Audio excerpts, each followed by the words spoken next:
नंद चकोरी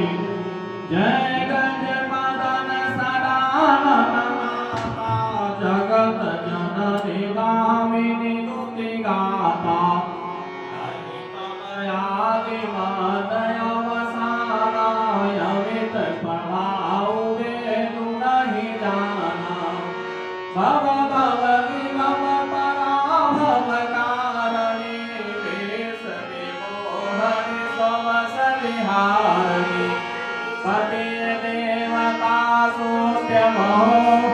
पातु प्रथम तमरे महिमाय वितन सकहि कहे